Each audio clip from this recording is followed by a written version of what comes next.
Il est possible que vous ressentiez une forte intensité émotionnelle et que vous vous laissiez influencer par les émotions des autres, au point de vous perdre. Vous pourriez également vous sentir en décalage avec les autres, ce qui peut engendrer de la solitude. Des stratégies d'évitement telles que se blinder émotionnellement, se réfugier dans le travail ou recourir aux antidépresseurs peuvent sembler être des solutions, mais ne vous permettront pas d'être réellement épanoui. Il est important de ne pas refouler vos émotions, car cela peut entraîner des conséquences néfastes sur le long terme, comme des maladies chroniques ou une dépression. Il est essentiel d'apprendre à trouver un équilibre avec votre hypersensibilité en vous permettant d'exprimer vos émotions et en trouvant des moyens sains de les gérer.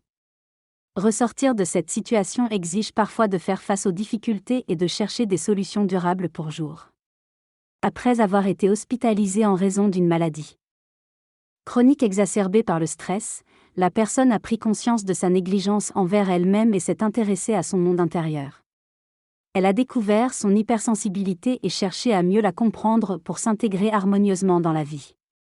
L'harmonisation avec son hypersensibilité passe par la compréhension de ses blessures émotionnelles, la connaissance de soi et l'acceptation de sa singularité.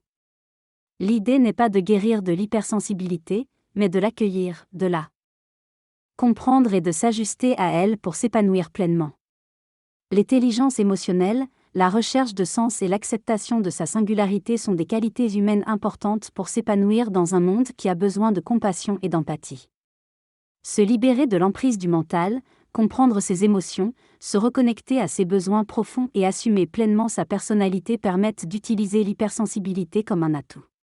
Comprendre ses malaises, identifier ses